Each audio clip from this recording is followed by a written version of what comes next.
बिहार में एनडीए के 5 घटक दल हैं और जिन्हें 5 पांडव कहा जा रहा है। उस 5 पांडवों में एक दल है हिंदुस्तानी अवाम मोर्चा ने जीतन राम मांझी जी की पार्टी। और हमारे साथ इस वक्त हैं जीतन राम मांझी जी के बेटे, हिंदुस्तानी अवाम मोर्चा के राष्ट्रीय अध्यक्ष और बिहार सरकार में मंत्री संतोष सुमन जी।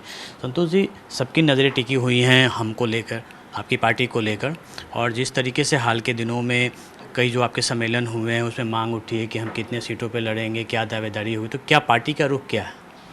देखिए, हर पार्टी के कार्यकर्ता का अपना डिमांड होता है, जो वाजिब डिमांड होता है। और अपने हिसाब से लोग हर की महत्वाकांक्षा होती है, वही डिमांड जो हर मीटिंग में आती है, उसी डिमांड को और उन्हीं की बातों को हमारे संरक्षक महोदय आप लोग के माध्यम से बताते हैं। लेकिन पार्टी का जो सोच है और पार्टी का जो काम कर रही है, अब अपने कोर कमेटी के साथ बैठ के हम लोग ने एक तय किया है और एक हम लोग का टारगेट भी है कि हम उतने सीटों पर चुनाव लड़ना ही चाहिए। ये हम सब पार्टी के सभी लोगों को मिला करके, और आने वाला समय में जब भी बातें होगी, सीट शेयरिंग की बात होगी, सीटों पर बात होगी, तो निश्चित तौर पर उस भावना को हम लोग सही जगह पर रखेंगे। और हम समझते हैं कि एनडीए घटक दल में कोई भी किसी तरह का कोई परेशानी नहीं है।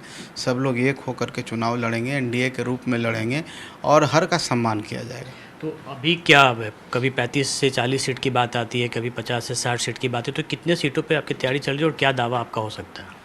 देखिए, पार्टी के रूप में हम बिहार में स्थापित हैं और 243 सीटों पर हम तैयारी कर रहे हैं और मजबूती से तैयारी कर रहे हैं, और सभी सीटों पर हमारे कार्यकर्ता तैयार हैं और मौका मिला तो चुनाव भी लड़ सकते हैं। लेकिन हम भी समझते हैं गठबंधन की राजनीति है, और गठबंधन की राजनीति में सीटों की संख्या उतना ही है, 243 है, उसमें 5 लोगों को एडजस्ट करना हो सकता है, कोई नए साथी भी आ सकते हैं। तो हर बातों को ले करके पूरी तरह से सम्मानजनक तरीके से, अभी देखिए कोई इस पर कोई प्री मैच्योर है बात करना, अभी तक कोई बातें नहीं हुई है। और जब बातें होंगी तो निश्चित तौर पर कुछ क्लैरिटी होगी तो हम लोग आपको बता पाएंगे। हमने बोला है आपको कि हम लोगों ने डिसाइड किया है कि कम से कम हम लोग को इतना सीट पर लड़ना चाहिए। वो हमारा इंटरनल तैयारी है और उस पर भी हम ज़्यादा तैयारी कर रहे हैं, उस पर हम सम्मेलन भी करेंगे, और उस और सीट पर भी हमारा संगठन का विस्तार है, उस पर भी हमारी तैयारी हो रही है। लेकिन हम उन सीटों पर ज़्यादा तैयारी करेंगे, फोकस करेंगे जो संभावित सीटें पर हमको लड़ना ही है। तो वो सब तैयारी हम कर रहे हैं। लेकिन अभी हम समझते हैं कि मीडिया में वो सब बातें बोलना गठबंधन के धर्म के लिए ठीक नहीं होगा। लेकिन 2020 का अगर स्ट्राइक रेट को देखें, 2024 का जो लोकसभा चुनाव हुआ, तो स्ट्राइक रेट तो आपका सबसे अच्छा बेहतर रहा आपका। अब देखिए, स्ट्राइक रेट अलग बात है। हर हर चुनाव अलग चुनाव होता है, हर चुनाव में अलग मुद्दे होते हैं और परिस्थितियां भी अलग होती है। इसलिए परिस्थितियां, जैसे आप मान के चलें कि पिछले चुनाव की बात करें तो लोजपा अलग लड़ी थी, अब साथ में हैं। तो हर इस चुनाव के लिए देख करके, 25 के चुनाव को देख करके नई रणनीति तय की जाएगी और नए तरीके से हम लोग बैठ करके सीट का एक साथ ठीक करेंगे, शेयर करेंगे। लेकिन हम अगर पीछे लेके चलें कि हमारा स्ट्राइक रेट बहुत ज़्यादा है, ये सब बातें नहीं होती है। आज के परिस्थिति में हम कितना मजबूत हैं, आज के परिस्थिति में क्या कौन सही है, किसके पास बढ़िया कैंडिडेट है एनडीए के रूप में, वो जिताऊ कैंडिडेट है। अगर मेरे पास जिताऊ ज़्यादा कैंडिडेट है तो निश्चित तौर पर है कि हमको ज़्यादा सीट मिलेगा। इसलिए हम समझते हैं कि सम्मान के साथ समझौता होगा, कोई इफ बट नहीं होगा, कोई ममरिंग नहीं होगा, और हम लोग मजबूती के साथ माननीय मुख्यमंत्री जी के नेतृत्व में चुनाव लड़ेंगे। और जो हमारा टारगेट है 225 का, उसको हम लोग पूरा करने का लक्ष्य है और उसको हम लोग सब मिल के पूरा करेंगे। अभी 2 बातें हाल के दिनों में हुई है। एक तो कि जो कांग्रेस ने है, कांग्रेस सीधे दलित राजनीति पे आ गई है और बिहार की राजनीति में दलित राजनीति ही सबसे बड़ा, सब कोई उन्हीं को चाह रहा है कि वो उनके पाले में आ जाए। दूसरी बड़ी जो अभी जो एक बयान आया था चिराग पासवान के, वो बिहार की राजनीति में केंद्रित करना चाहते हो, तो इन चीज़ों को कैसे रूप में देखते हैं? इस बार जो 2024 का जो चुनाव होने वाला है, उसमें दलित को कहाँ आप देखते हैं और दलित किसके तरफ रहेगा? महागठबंधन रहेगा, एनडीए रहेगा? देखिए, निश्चित तौर पर बिहार में दलित फैक्टर है, 20% सुपर वोट है और 20% वोट का एक अलग महत्व होता है। मैं तो आपके माध्यम से सभी लोगों को कहूँगा कि एक साथ होकर हम लोग को रहना चाहिए। डिवाइडेड होंगे और 10 पार्टियों में होंगे तो निश्चित तौर पर हमारी ताकत कमी होगी।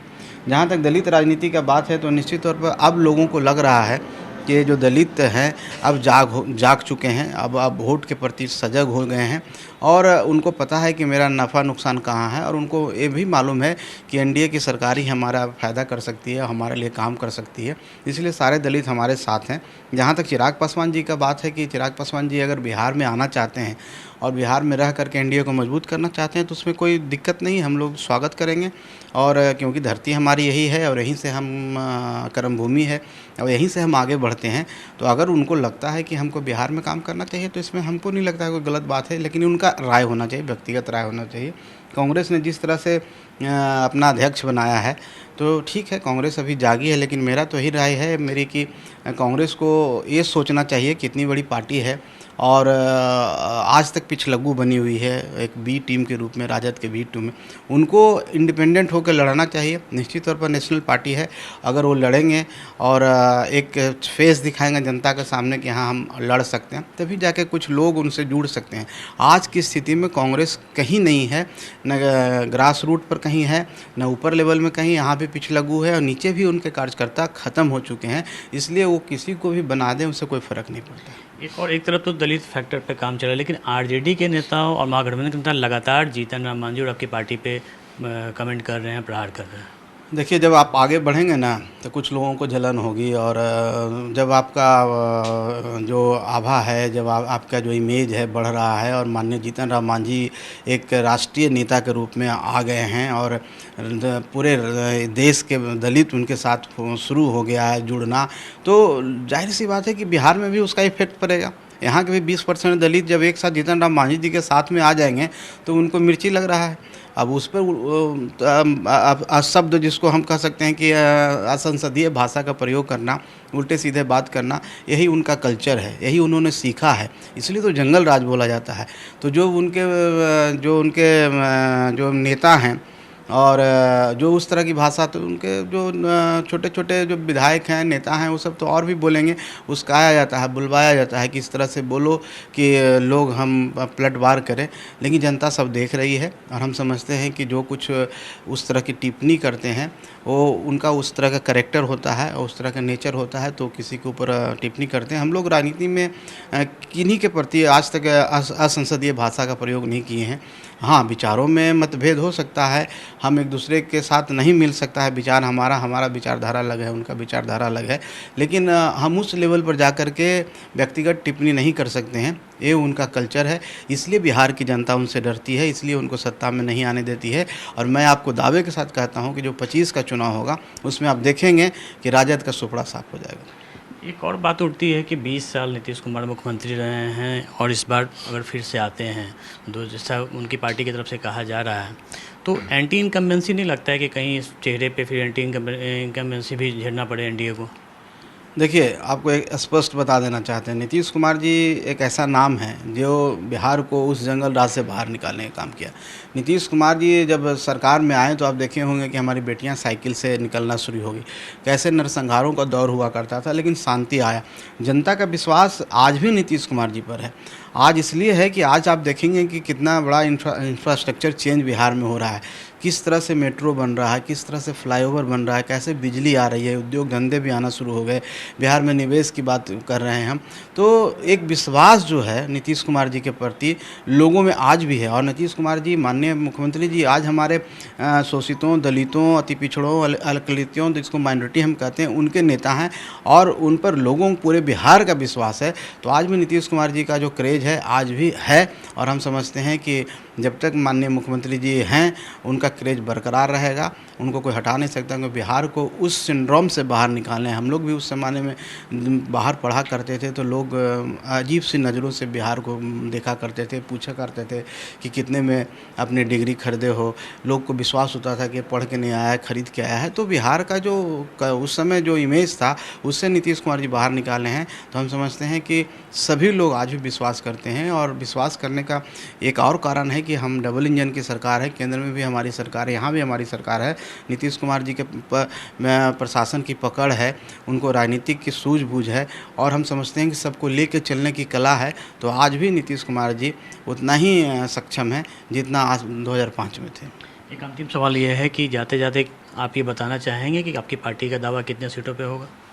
देखिए, मैंने स्पष्ट किया है आपको कि बहुत सारी बातें होती है जो हम गठबंधन के धर्म को निभाने के लिए हम लोग को बोलना नहीं होता है। हमने अपनी तैयारी की है, जैसा कि हम बता चुके हैं कि हमें पता है कि हमको कितने सीट पर लड़ना है। वहाँ पर हम बहुत अच्छी तैयारी कर रहे हैं।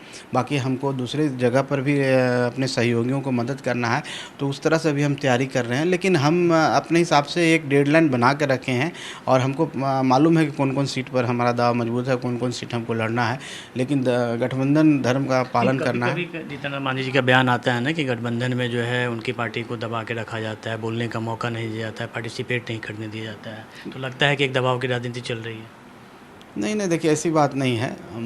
माननीय जीतन राम मांझी जी ने जिस संदर्भ में बात कही वो वहाँ पर वो बातें सब हो चुकी है, बात का वो ख़त्म हो चुका है। हम समझते हैं उस पर अब टिप्पणी करना नहीं है। लेकिन सब ऑल इज वेल है। गठबंधन के सभी सहयोगी एक दूसरे पर विश्वास करते हैं, सबका सम्मान हो रहा है। चाहे हम पार्टी हो चाहे लोजपा हो, सबका सम्मान है और सब एक साथ चल के ही अब बिहार को आगे निकल सकते हैं। कोई एक अगर व्यक्ति चाहेगा कि हम अकेले सरकार बना लेंगे तो अकेले सब कर लेंगे तो गठबंधन होता ही नहीं। तो गठबंधन अगर है तो सबके सहयोग से है और सबका सम्मान के साथ गठबंधन है। तो हम नहीं समझते हैं कहीं पर कोई दिखते हैं। तो ये थे हमारे साथ हिंदुस्तानी अवाम मोर्चा के राष्ट्रीय अध्यक्ष और बिहार सरकार में मंत्री संतोष सुमन जी, जिन्होंने साफ तौर पर कहा गठबंधन की राजनीति में और गठबंधन में की बात गठबंधन में ही रहेगी। और जिस तरीके की बातें पिछले दिनों आई थी कि जीतन राम मांझी नाराज़ हैं, इनका साफ तौर पर कहना है कि पार्टी में, संगठन में और गठबंधन में सब कुछ ऑल इज वेल है। कैमरामैन सनी के साथ अमिताभ ओझा, पटना न्यूज़ 24।